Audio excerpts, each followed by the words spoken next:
Crawford's got to hurry. Oh, no. Jesperson, half-court lead for the win. Jesperson knows it. Jameson through for the win. Gone. He did it. Bryce Drew did it. Jenkins for the championship.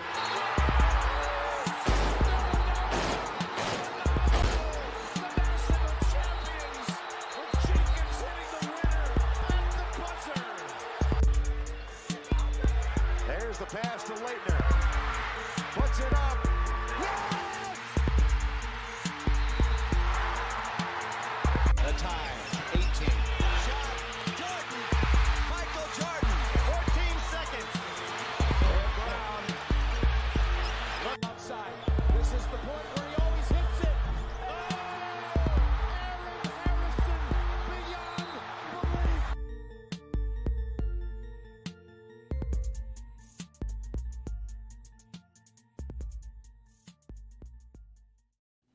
All right, what's going on, everybody? Welcome to another episode of the At Large Bid, 48 Minutes Basketball Network podcast where we cover everything college hoops. Today, we're going to be having a really fun episode as we cover a lot that's going on in the college basketball world with conference tournament play beginning and even some of the mid-majors already having conference tournament championships and clinching their at-large bid.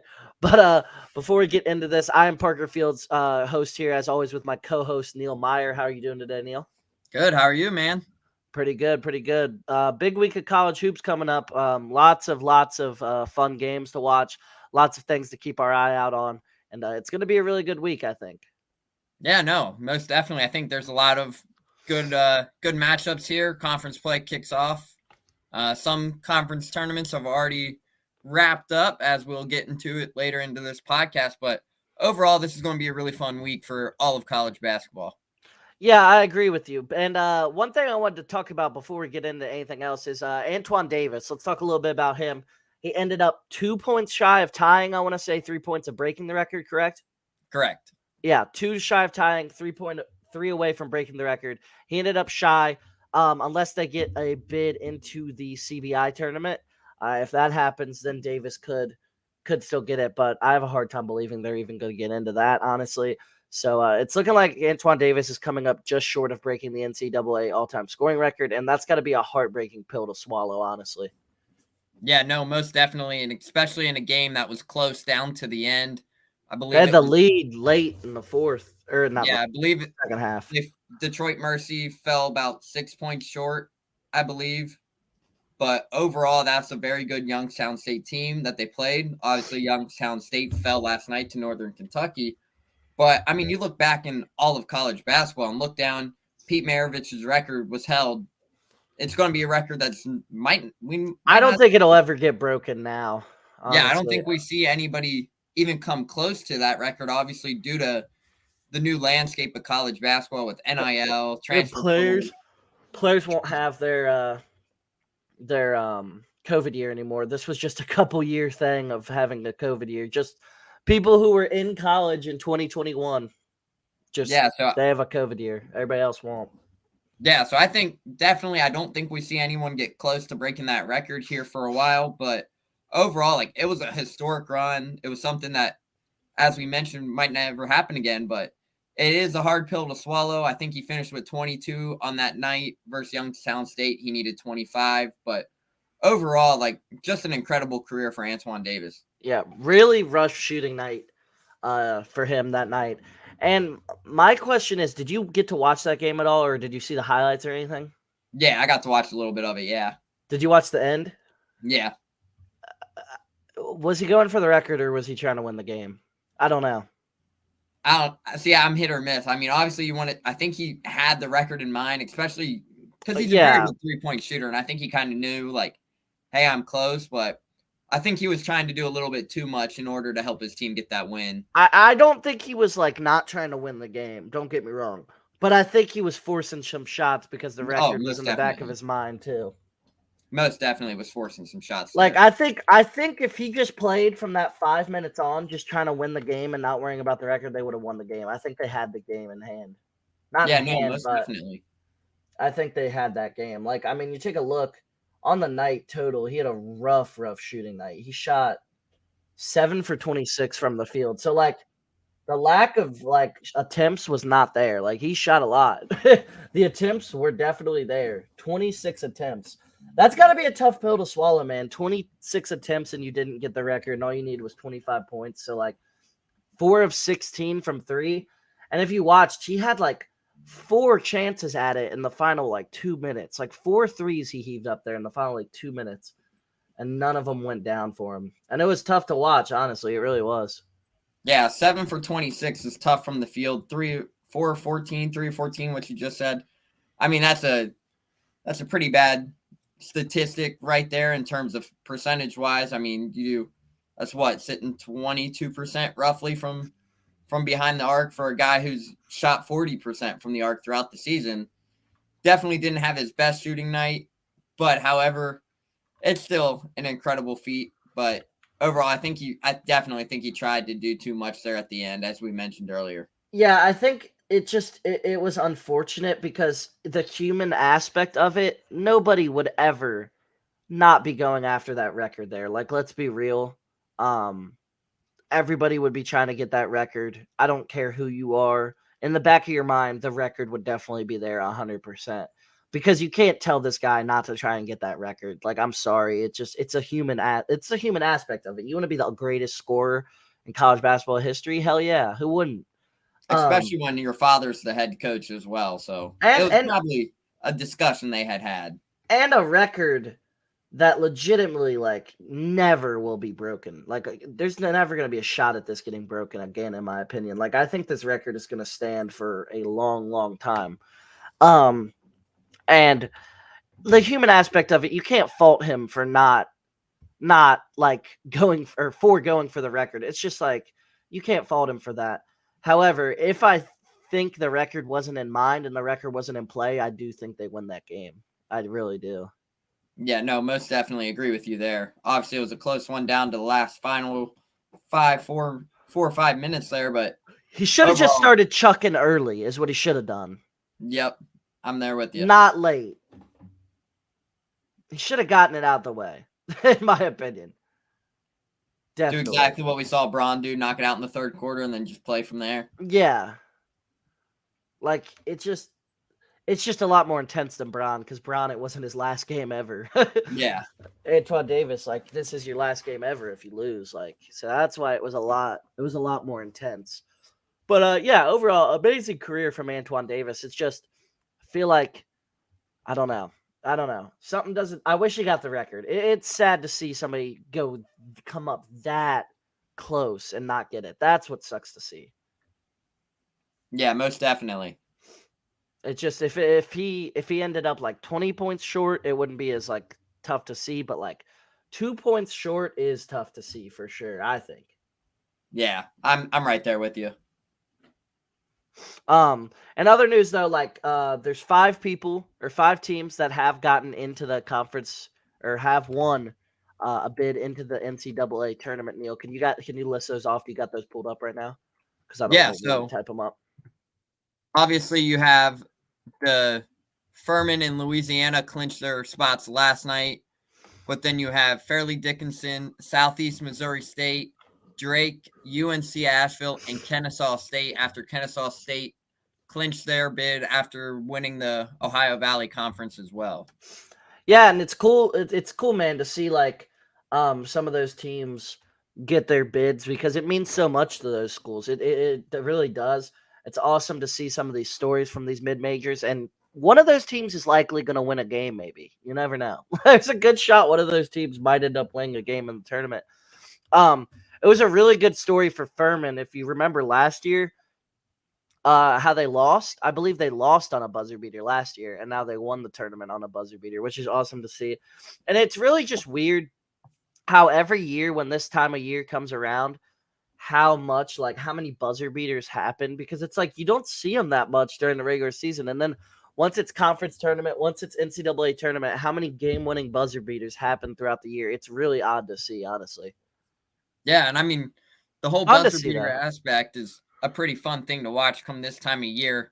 But, I mean, heck, we seen it 2 weeks ago. I mean, 2 weeks ago, we talked about it. on, I believe it was the last episode of the at-large bid here, but we had 3 buzzer beaters in what was arguably the best day of college basketball up to date this season, when there was like 4 top 10 teams go down, 2 of them or 3 of them on buzzer beaters. So I mean, overall, like, it's a historical aspect, and it's always a fun time to watch and keep an eye on. Yeah, for sure. Great week for those teams. Awesome. Tonight we got Gonzaga versus St. Mary's as the top matchup of these games going on tonight for their at-large bid. Obviously, both of these teams are going to make the tournament outright and everything like that. But just to get an at-large bid, just to be safe, and just to have the bragging rights as the conference championship, hang up another banner. What are your thoughts on this matchup tonight? What do you think St. Mary's can do to beat Gonzaga tonight? Yeah, for St. Mary's, they have to get a strong performance from Logan Johnson. Obviously, he's their leading scorer, but St. Mary's is also coming off a game versus BYU last night where they almost blew a 26-point lead at one point. Early in the second quarter or second half, they were up 26 with like 18 minutes left, and then next thing you know, BYU's coming back making a run. They only lose by, I believe it was 8.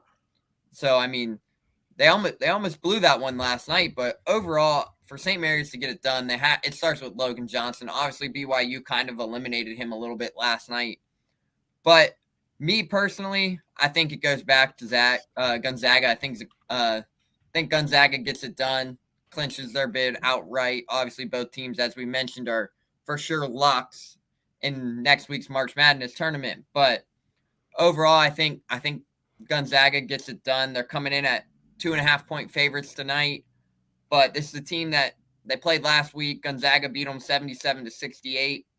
So overall, I think Gonzaga's just starting to find that momentum here at the final stretch. So I'm just rocking with Gonzaga tonight. Yeah, this is going to be a game. You're going to see a lot of white guys on the floor tonight. Two teams that are very, very familiar with each other, as these teams play each other literally every year in their conference championship, just about, it seems like. St. Mary's is always that one threat for Gonzaga in their conference. Really, they don't really have another threat, honestly, because we've talked about it many times on here, how Gonzaga plays pretty much nobody in their conference schedule, and St. Mary's is really that only team they play that ever is like ranked or even like a real threat in the tournament. In their conference. Yeah, it's the only other team. And is St. Mary's that good, or is it just because of their conference too? I don't know, but they're always solid too. Should be a good game tonight, and yeah, I'm gonna go with you. I think Gonzaga's gonna pull this one out, but I think St. Mary's puts up a fight. I think it'll be close for sure. Yeah, and then we also let's throw it over to the Horizon League action. Obviously, Northern Kentucky takes on Cleveland State in the Horizon League championship tonight. Parker, I'd love to get your thoughts on this program. Obviously, NKU is a team we've both spent some time covering this season, but overall, what's your feeling on tonight with NKU and Cleveland State? I think if NKU can control the pace of the game, they're going to win the game. When NKU plays their slow, boring basketball, they win. You saw it happen to UC. You saw that firsthand. I saw that firsthand. And they really can do that. If they can control the pace of the game, play at their pace, play slow, don't get sped up, I think they'll win this game. I really do. Cleveland State's going to try and speed them up for sure. They're going to try and create turnovers, everything like that. But if NKU keeps the ball in Vincent's hand, keeps it in Marquez Work's hands, let their playmakers create, they'll win this game. Because, I mean, those two guys really are their whole team, damn near. Like, Warwick and Vincent have the ball in their hands 90% of the time, and then everybody else kind of fills in. Trevon Faulkner, he's an 1,000-point scorer. However, this year he is putting up the lowest numbers of his career and playing the least amount of minutes in his entire career in his 5th year, which is very rare to see from a player unless they transfer. Didn't Faulkner just win 6th Man of the Year in the Horizon League as well? He did win 6th Man of the Year, but, I mean, he started as a freshman when they made the tournament. So it's definitely a weird switch up. Definitely. I think he's only averaging the Horizon League must not have any good 6-mans, man, because he's averaging 8 points a game. So definitely the Horizon League doesn't have anybody off the bench putting up numbers really.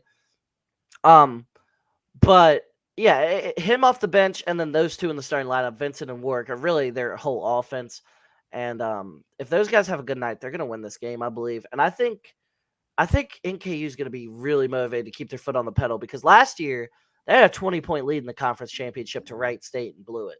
So I Yep. think they're definitely going to be hungry tonight to win this game. Yeah, and as we mentioned, this matchup, a matchup to keep an eye on in this game. You obviously touched on Marquez Warwick and Sam Vincent. Me personally, I'm very excited to watch Chris Brandon versus Tristan Anarumo. Obviously, Anarumo played. I got to watch him in person when he played at UC and NKU this season. Mm-hmm. But Chris Brandon's so athletic. It's insane. He's a monster on the boards. And if basketball doesn't work out for him, tight end in the NFL is definitely a possibility due to the freak athleticism. If he was 7 foot, man, he would be a monster. But he's only like 6'8", so it limits his high major potential. Whereas that's why he's a mid major center because he's only like 6'8", and he can't really shoot. However, if you haven't seen Chris Brandon play, that dude is a monster on the boards. You'll see it tonight. And I think there was one of the games I covered earlier in the season. He had an opportunity where he could have really put himself. I think it was 2 putbacks where you kind of look back and like he took off from a good 6-7 feet out, and I mean he had the opportunity of going up and over a dude for 2 posters, and I think Ryan, the photographer for 48 Minutes, just kind of looked, and me and him just looked at each other and was like, "Oh, that could have been pretty wild there." But no, Chris Brandon's athleticism is incredible. So that's going to be the matchup to keep an eye on. But another mid-major team that should hopefully lock their bid tonight. Obviously, they're receiving votes in the latest top 25 pool. Is Oral Roberts looks to clinch the Summit League championship tonight versus North Dakota State. Obviously, that shouldn't be a close game in my opinion. I think Oral Roberts is clearly the better team. You think they're still in if they lose? I think so, just because they're receiving votes in the top 25, but to be safe, I would make sure they get that lock. Yeah, I would too. They, with the conference tournament though, they might end up being like a 9-10 seed. They're not going to be like a super low seed. They're not. No. They're going to be like a 9-10. That's going to be weird to see, like a really small school like that not be a really low. And I think they're going to win a game, dude. I'm calling it right now. Whoever, I don't care who they play. I think Oral Roberts is winning a game. I really do. And I mean, we've seen it in recent years too. Yeah. We saw it last year. This Oral Roberts team is returning Max Abmas, who is obviously one of the best point guards. It was 2 years ago. And they were a 15 seed that year. And they made the run.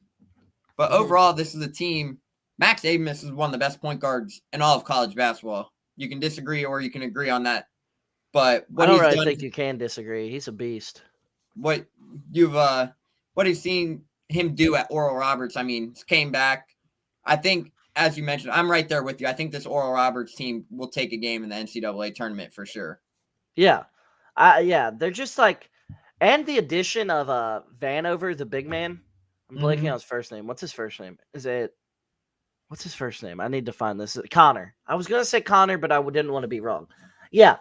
That's a huge addition. Having somebody at 7'5" in mid-major basketball that's just a cheat code, dude. That's a cheat code. When other centers are like the size of Chris Brandon, who we just talked about, who's 6'8", that's a cheat code. And this guy can shoot. Like, the dude shoots 34% from 3. Like, dude has a strap too. Yeah, which you don't see often. No. Especially for a guy his size. Like, that's just talking about, like, just imagine Zach Edey having 34% clip from behind the arc. I mean, obviously he's not shooting 34% from behind the arc, but just imagine if he did. Just talk about how dynamic Purdue could be. Obviously, Purdue's a top 5 team, but they could be better. Imagine Zach Edey is out there pulling up from 24, 25 feet and just letting that thing fly. Yeah, Edey's nice from the mid-range, little push shot, but not the 3-ball. No. Not from behind the arc, but just imagine if he did have the 3-ball in his game. Yeah, that'd be crazy. That would be crazy. I'm excited for a few of these matchups tonight. It's a good slate for college basketball night. And then obviously we got like Louisville, Boston College. We got like a lot of the high major bad teams playing tonight because they're the lower seeds. Obviously, the teams with the high seeds in their conference tournament obviously don't play because they have a bye or a double bye in most cases. So, yeah, not many teams are even playing tonight that are like ranked teams. The only ranked team at all playing tonight is St. Mary's and Gonzaga. Those are the only two ranked teams playing at all tonight. So, not going to see many ranked teams outside of them. And yeah, I'm excited though. It's still a good week ahead, lots of good games ahead, and there should be a lot for us to talk about, Neil. Yeah, and you mentioned the start of the ACC tournament with Louisville Boston College. Is that the only high major tournament starting tonight? I was trying to look. Yes, I believe so. Yeah. I mean, is that what? I feel like A10 isn't mid-major, but it's not high major either. It's in between. You can't call the A10 mid-major. They always have like 3 or 4 teams in the tournament damn near every year. Yeah, and I think this year, you see a team like VCU's on the bubble. Yeah. Dayton's on the bubble. Dayton came into the season ranked top 25. So I feel like Dayton or A10, let's talk real quick. A10 and the Mountain West. And what's Gonzaga's conference called? The WCC. I feel like those 3 aren't really mid-major. They're like in between mid-major and high major. Like they're in between. And the AAC, I guess the AAC's it's not a high major technically. I mean, it's not a Power 5. It's high major. It's just not a Power 5 conference. Yeah. And the AAC, there's some good teams in that conference as well. So Oh yeah. No, yeah. There's a lot of college basketball is really balanced right now. Like there's good teams in a lot of conferences. It's not one conference dominating like where we've seen in years past where the AAC got like 10 bids. But I mean, this year the Big 12 and Big 10 might get that many bids. Yeah, and the Big East is going to get probably 5 to be safe. 5, like 4, I want to say. 4 Texas 5. A&M, Tennessee, Kentucky, Alabama. SEC is going to get a good amount as well. So, but overall, it's really balanced though. Big 10 is going to get at least 8. There's a few teams on the bubble there, but about 5 or 6 are already locks. Big 12 is going to get 8. West Virginia and Oklahoma. West Virginia definitely, I think, has sealed their deal to be in. But overall, you still have a team on the outside looking in, whether it's Oklahoma, Oklahoma State, Texas Tech. Texas Tech, I would not be surprised to make a run in the Big 12 tournament. I wouldn't be shocked by that either. This team has experience. This team has been deep in the NCAA tournament as a unit. This team has been deep in their conference tournament. This team has been ranked in the top 5, top 10 in the country at various points throughout their years at Texas Tech. I would not be shocked at all. That would not shock me. If Texas Tech makes a run to the tournament, ends up, I don't know, losing in the finals and gets a bid, I wouldn't be shocked. Yeah, I would not be surprised either. Because wins in that Big 12 tournament are going to mean a lot to the committee because of, I mean, how good that conference has been all year. So those wins are going to mean more for sure. Yeah, overall, we're talking about the Big 12. What's your predictions heading into the Big 12 tournament, and who do you have as your early favorite to win this conference tournament? Okay. Dark horse, I'll go with Texas Tech. Like somebody that I definitely can make a run. Definitely a team that can win it. My prediction, I'm going to go with Baylor. I don't think Kansas is going to beat them again. I feel like Kansas is going to have a let up and lose if they face off again, and that's who I think. Will they face in the championship? Like, I believe so. Are they on opposite? I was about to say, I think so. So I'm going to guess Baylor beats Kansas in the championship. Yeah, so I like your take on Texas Tech, but I'm going to go a little different route on the sleeper route. Iowa State is a team to keep an eye on. Obviously, they were a team up in the top 25 at some times, but they're starting to make some climb here as of late. Obviously, they had the big win over the weekend over Baylor. Baylor falls to 10 in the latest AP polls. Iowa State's right outside top 25. I think they're sitting at like maybe the 30 range. But overall, I think I would not be surprised if Iowa State makes a run. But that's the dark horse, in my opinion, is Iowa State. That's the team to keep an eye on. But heading into the Big 12 tournament, I think it's going to come down to a Baylor or a Texas. I don't think Kansas beats Baylor again. However, Kansas and Texas both went back and forth this season, so Texas is kind of a boring team this year. I don't know if you've watched. They don't really have any like star power. They're just kind of balanced. They're kind of boring. I don't know. yeah. But overall, if I had to lean right now, I'm leaning towards Baylor winning that conference tournament. Yeah, I'm with you there. You want to give our predictions for a lot of these tournaments and stuff? Yeah, we can That's go. what we can do to end up this show. We'll do all that. What about we'll do all the power conferences. What about the ACC? ACC, I'm definitely not going with Virginia. We've talked about that on latest Yeah, pods. we're not fans of Virginia. We're Even if not- they win, I don't root for them. They're so boring. You're ruining basketball, Tony Bennett. You're the most boring coach of all. He would have loved it with no shot clock. Oh my God. He would have been in heaven, dude. But ACC predictions for me, personally, Duke and North Carolina are two teams to keep an eye on, as everyone knows. Duke's getting hot at the right time. North Carolina's now on the bubble, but if they win two or three, get to the championship game, I think they're in. But me personally, if I had to guess, I'm going with either Duke or I'm going to go with Miami of Florida. Okay. Just because Virginia's just not it. I'm gonna go North Carolina wins this tournament. I'm gonna throw it out there. I think they might. I'm not even gonna put it as like my bold take. I'm gonna just say outright. Like I think North Carolina wins this tournament.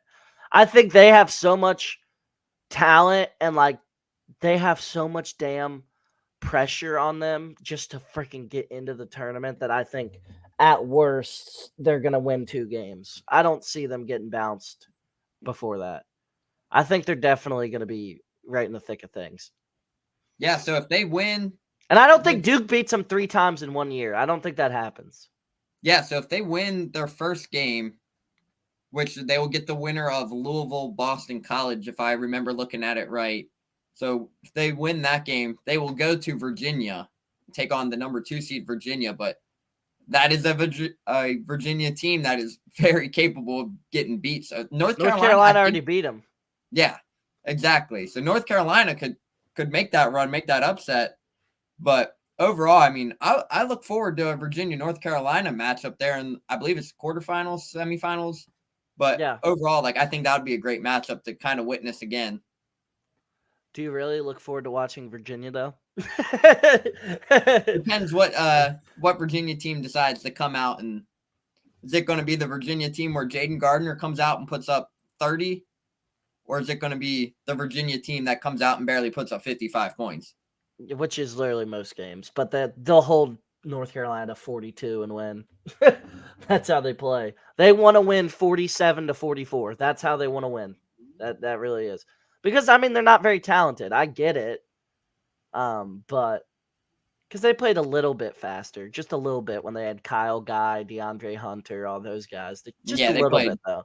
Not much faster. They still were pretty slow. And they had those guys, so. Yeah, but let's throw it over to the Big Ten.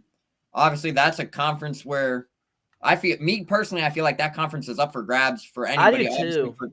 I feel like Purdue's obviously the early favorite, but man, Indiana was playing hot at the right time. Illinois is playing some pretty damn good ball right now.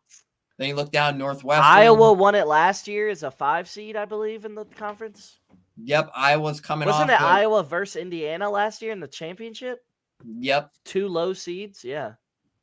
And then you look down, you have Iowa's playing some good ball. Michigan State's back on the climb. I mean, the only team so far, realistically, that I count out of the Big Ten is Ohio State. I'm not counting them out to win a game or two. I'm not going to say they're winning. I'm not counting them out to win a game or two, but they're definitely not winning the whole thing. No, but I think they're going to beat Wisconsin. I do. They played better the last couple games of the season. They did. They won 2 out of 3. They looked better. They gave – who'd they play the last game of the season? They put up a fight against Michigan State, only lost by 6. They looked a lot better. So I'm not counting them out of, making it to the semis, maybe somehow. I'm not going to count them out. They looked better. I'll just say that. Yeah, but I think if there's a possibility of an Indiana-Purdue matchup. Obviously, Indiana got the sweep versus Purdue this season, but this is a Purdue team that's very capable of beating, very capable of getting beat. Zach Edey is obviously where the talent is. Their guard play has kind of taken a step down as of late, but overall it is March. So, I mean, you can't count teams out like Illinois, Northwestern, Michigan. You can't even count out. If Michigan makes a run in the tournament, it'll be curious. It'll be fun to see where they end up. But Big Ten, it's going to be a battle for battle to the end. So I'm very curious to see how this Big Ten tournament plans out as well. Who are you gonna predict to win it? Me personally, I'm gonna go with either Iowa or Indiana making a run. I'm gonna go with Indiana winning it. My dark horse pick is gonna be Michigan State. I think they might make a run. I would agree with you there. I definitely think it's possible. Michigan State's been playing some good ball right now. So they've been playing really good ball. You got one of the greatest coaches of all time, obviously. He knows how to win games this late in the season. I definitely think they can. They can. I think they could win the tournament. They would have to get hot, don't get me wrong, but I mean, crazier things have happened. Yeah, no, most definitely. But now let's throw it over to the SEC. This is your guys. This is your team. Kentucky's looking to make a little bit of run. They're now back in the top 25 for the first time in what, 2 months roughly? Probably first time since like a few weeks into the SEC play. I think since like they played Kansas, which was like 2 months ago. Yeah, a month and a half. Overall, what's your thoughts on this SEC tournament? I think that Tennessee wins it because because I feel like I need to know how is the bracket lined up? Will Alabama and Kentucky play before the championship? Let's check it. Yeah, I need to know how the bracket's lined up. Let's check it out. But you think Tennessee makes that run? I think Tennessee. I'm not gonna lie. I think Tennessee. I'm gonna put this out. I think Tennessee beats Kentucky when they match up. If they match up in this tournament, is what I'm trying to say.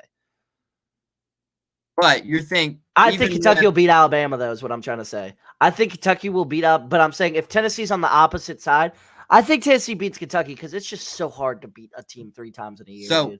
So Kentucky and Alabama, the only way they meet is in the championship. Is Tennessee on the opposite bracket of Kentucky? Yep. Okay, never mind. Not taking Tennessee then. Never mind. Because I think Alabama beats Tennessee. I'm just saying if Tennessee and Kentucky matched up, I have a hard time believing like Tennessee doesn't find a way to win one of these damn games. I don't know, dude. You know what I mean? Like, I don't know. I feel like it's just it's hard to believe, but like at the same time, Kentucky's kind of owned them. It hasn't really been close, honestly. So no, it hasn't. But if I have to make a guess on this SEC tournament, the sleeper is Texas A&M. Are they even a sleeper though, dude? I wouldn't even say sleeper. Yeah, are they even a sleeper? They're a 3 seed. But they're ahead of Kentucky, right? Yeah, if they win their first, Texas A&M gets the winner of Arkansas Auburn. Arkansas could be that sleeper. However, you better not say Auburn. That team's bummed. No, not Auburn. Arkansas would be that sleeper. Yeah, obviously, they have so much talent, but been kind of plagued by a little bit of injuries. They just haven't put it all together as of right now. But overall, if Arkansas can get by Auburn, I could see Arkansas giving A&M a run for their money. However, Kentucky, I think Kentucky's got the easiest of roads. Yeah, they do. To the championship, obviously, they would get. I'm assuming Georgia beats LSU, Vandy beats Georgia, Kentucky Vandy. Kentucky takes that one and gets A&M or Arkansas. That's where my head's at least. If I had to, yeah, I think Kentucky gets in the championship. I think they get in the championship for sure. And then obviously, I mean, I think it's probably going to be Kentucky Alabama. And then from there, I'll be biased. So I'm not picking. You go ahead and make your prediction. I'll be biased, dude. I'm just kidding. I'll be unbiased. I think Alabama wins the game. I do. However, do I think Kentucky has a good chance of winning? Yes, but based off logic, based off everything, based off matchups, I think Alabama wins this game. They kind of dominated Kentucky in the regular season. Kentucky really had no answer for Brandon Miller. If Kentucky was smart, they would just throw Jacob Toppin at him and face guard him the entire game because Jacob Toppin athletically and build literally looks just like Brandon Miller, damn near, like build wise. He has the exact same build as Brandon Miller, and we all know how freakishly athletic Jacob Toppin is. So if Kentucky was smart, they'd do that. If Kentucky was also smart, Antonio Reeves would shoot the ball a lot more than he does because he's definitely Kentucky's best scorer. I don't think that's really close, honestly. Because Wallace isn't really a scorer yet. He's not really polished offensively. And then, I mean, we know Sheba. We've seen Sheba's offensive game. It's hit or miss. But yeah, I think it's going to be a close game for sure. But I think Alabama pulls it off and wins the tournament. I do. Yeah, no, I'm right there with you. I think Alabama gets it done. But if you would have asked me before the Ziegler injury for Tennessee, I definitely thought Tennessee could make a run. However, it's kind of an unfortunate scenario for Tennessee because you lose your point guard for the season due to a torn ACL at the worst time possible with March Madness coming. The team started to get back to Tennessee basketball, but overall, I think Alabama just does it. I think personally that Brandon Miller is a phenomenal player. Obviously, He's a shooter, bro. Shooter. Literally and figuratively. We saw what he's able to do with the 41-point performance earlier in the season. But yeah, he's made his case for one of the top players in all of college basketball. So for sure. I think Alabama gets it done. I will say this. Being a fan of this team, though, like a Kentucky fan my whole life, I will say this. It is tough to pick against them because they've been so dominant in that tournament. Like, it's literally, everybody knows it's like 80% Kentucky fans, 20% everybody else. It's literally a home game for Kentucky in that tournament. It really is. It's literally they're playing at Rupp. Because, I mean, you have the most rabid fan base by far in the conference, basketball-wise. You obviously Alabama football is insane, but basketball-wise, you obviously easily have the most rabid fan base. And, like, it's just tough to bet against them in this tournament because they've dominated this tournament literally for so long. Like, I think everybody else combined doesn't have as many tournament wins as Kentucky does. Yeah, no, I think that's true. Yeah, which is like a crazy stat, makes it hard to bet against them. But I think this year it's going to be tough. It's going to be an uphill battle. Do I think they can win it? For sure, I do. Do I think they will? No. Yeah, but we can go through two more conferences. Obviously, we have the Big East, and then we have the AAC. But overall, let's start with the Big East. Obviously, hold up. I'm trying to think. Big 10, Big 12, ACC, SEC. What's the fifth? The Big East. We haven't talked Big East yet. Yeah, but is the Big East one of the Power Fives? I guess so. I'm trying to think. I thought there was. Maybe I'm blanking. Go ahead. But yeah, I know where we're. Pac-12. That's what I'm talking about. Pac-12. Yep. Yeah, that's what I was. Obviously, I think the Pac-12 though is pretty straight to the point and simple on who would win that. I think it's UCLA wins that tournament. Yeah. UCLA or Arizona, but I don't think there's any debate on who wins the Pac-12 tournament. Yeah, the Pac-12 is always kind of like you got 3 good teams, everybody else kind of sucks. That's usually the Pac-12. Yeah, and it's usually the same 3 teams, whether it's Oregon, UCLA, USC. Yeah, it's always the same 3 teams are solid. Every once in a while, Washington will throw in a good team. In that conference as well, so you can't. Arizona. I forgot. Overall, this season, I think it's either going to be Arizona or UCLA, but I think if it comes down to it, it's going to be UCLA. Yeah, I agree with you. on that. So, what are your thoughts on the AAC, Mr. AAC? Yeah, so I'm actually heading down to Dallas tomorrow to cover this conference tournament, but I think AAC, obviously Houston is the early favorite. However, it's a well-balanced conference. and Memphis just came down right to the wire. And I will say this, that was a push off by Jamal Shed. Can't tell me I'm wrong. That was a massive push off. I mean, I think he cleared like 6 feet of space just on that push off. I thought that game should have went to overtime. But Memphis is a very dangerous team. I saw it in person last week when I was down in Memphis covering the UC Memphis game. Watched all of that. Watched majority of that Memphis Houston game. Memphis is a damn good team. And Kendrick Davis is a very good point guard. He's in a very good elite scorer. DeAndre Williams didn't have his best night, I thought, but he still put up decent numbers. However, DeAndre Williams is a freak athletically on both ends of the court. However, yet he is the oldest guy in all of college basketball. He is 78 years old playing college basketball. So we do have to bring that factor back his into knees it. His knees might start wobbling a little bit late in the game, you know. However, this is a Memphis team who Alex Lomax was out for most of the season with a groin injury. And then you fast forward, Malcolm Dandridge was out for the season. Now they got both of them back. I think realistically, this Memphis team could make a nice run in the conference tournament.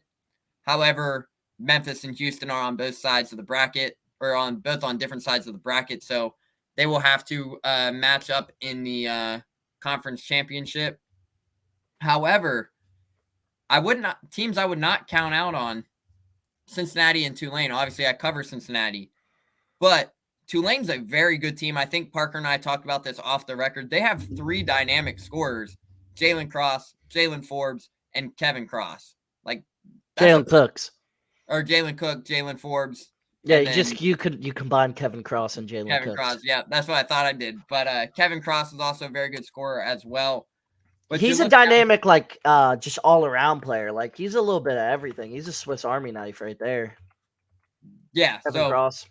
Yeah, Kevin Cross is a very good player. But looking at the bracket now, Memphis enters as the 2 seed, Tulane at the 3, Houston's the 1, Cincinnati's the 4, and Temple's the 5.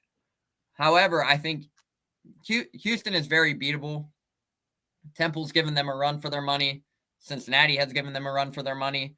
But that matchup between Memphis and Tulane is going to be a matchup to keep an eye on for sure.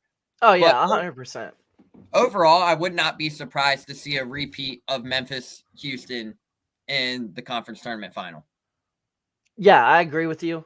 And it could go either way in that matchup as well. Same, and I think Tulane and Houston, like you just said, can go, or not Tulane and Houston, sorry, Tulane and UC, Cincinnati, can make a run and could end up in the conference championship and could end up winning the tournament. But do I think it's going to happen? No. But do I think it can happen? Yes.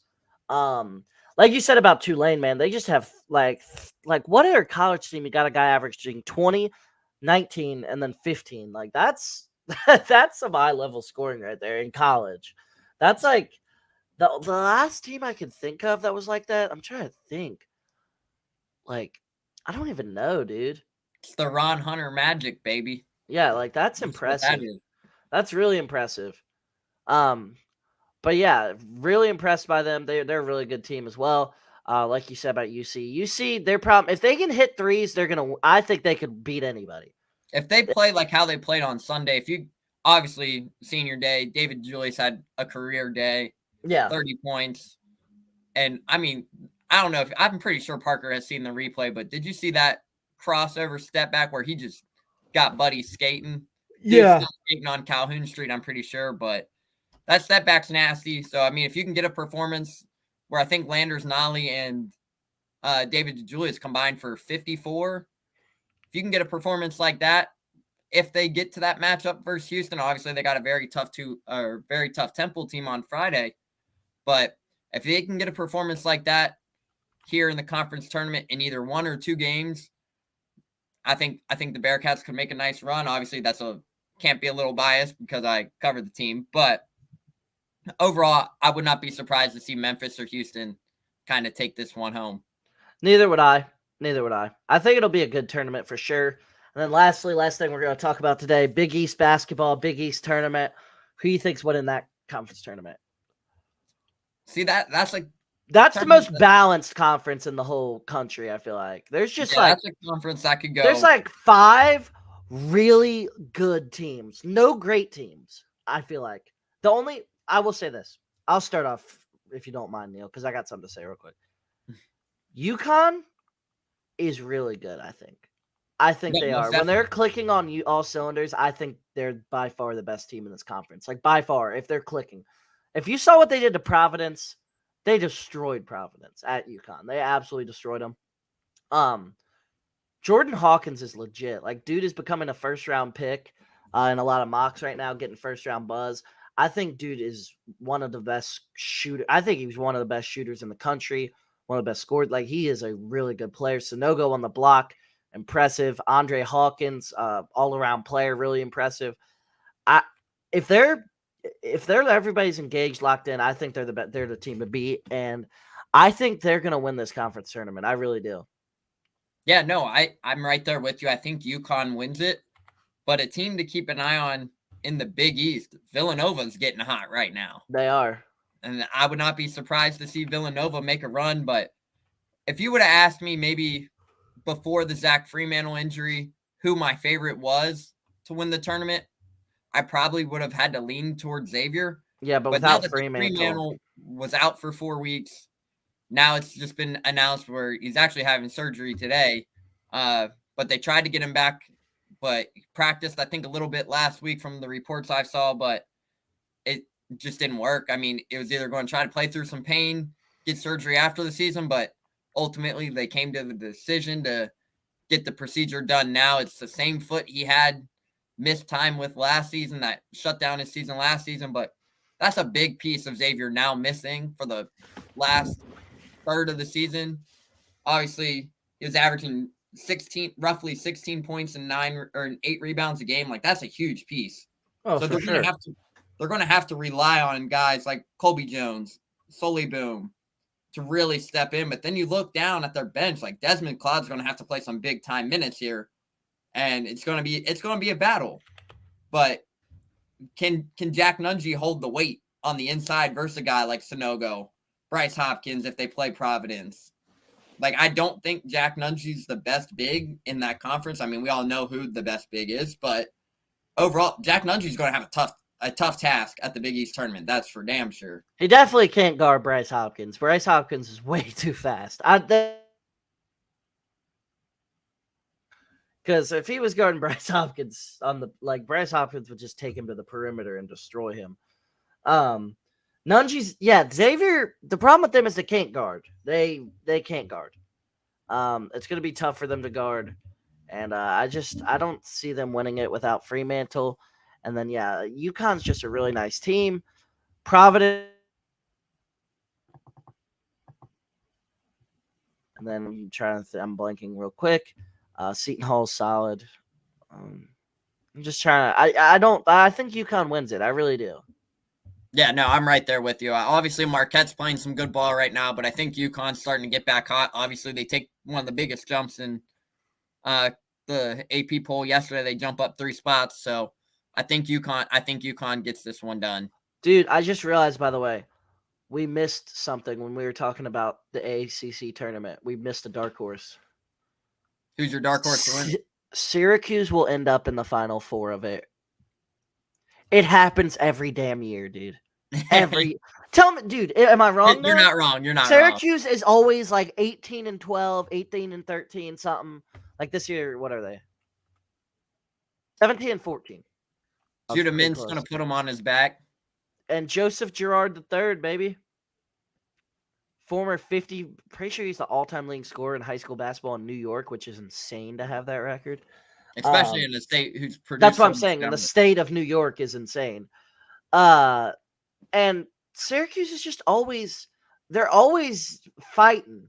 Like last year, they were in the Final Four, and then their best player, Buddy Boeheim, didn't even play because of that. Like, what did he punch or was it a shove? I forget. I think he shoved somebody. And he didn't play in the Final Four game versus Duke, and they still lost by 3 or 2. His brother, what was his brother's name? Jimmy. His brother went insane and had a 30 piece, and they almost won still. But yeah, that's how I feel about Syracuse. I think they're gonna end up in the Final Four. They just always do. Like, I don't know why. I don't know my reasoning for it, but it's just like Syracuse always ends up like fighting for a spot. I mean, they do have one of the greatest coaches of all time. They have that matchup zone defense that gives teams nightmares, and they always can shoot. I guess that's why. Yeah. They just play to themselves, and I don't know. They can definitely make a run, especially when you got a guy like Joe Girard III, like somebody who can just get like hot on any given day. Like he could drop 30 something and win a game for sure in that tournament and beat a team they're not supposed to beat just because he's unconscious from three, and that could happen. Yeah, it very well could happen. So it'll be a fun ACC tournament to watch. So keep an eye on Syracuse as well. I'm right there with you. Yeah, sucks that Buddy Boeheim isn't in school anymore. He was always so fun to watch. Yeah, he really was fun to watch. That's for sure. When it got tournament time, he was always fun to watch because I think twice in his career they made it to like the Sweet 16 as like a high seed. Like it's like a 10 or 9 or 11, something like that. But yeah, that was all for our episode today. Hope you guys did enjoy. We gave you some of our analysis on these conference tournaments. I'm Parker Fields here. As always, been Neil Meyer. Follow us on Twitter. Follow 48 Minutes on Twitter. Follow 48 Minutes on everything. The link is down below in the description. If you're on YouTube as well, subscribe, please. It really would help us out a lot. It really would mean a lot to us. And yeah, guys, without further ado, we'll see you all in the next one. See you guys.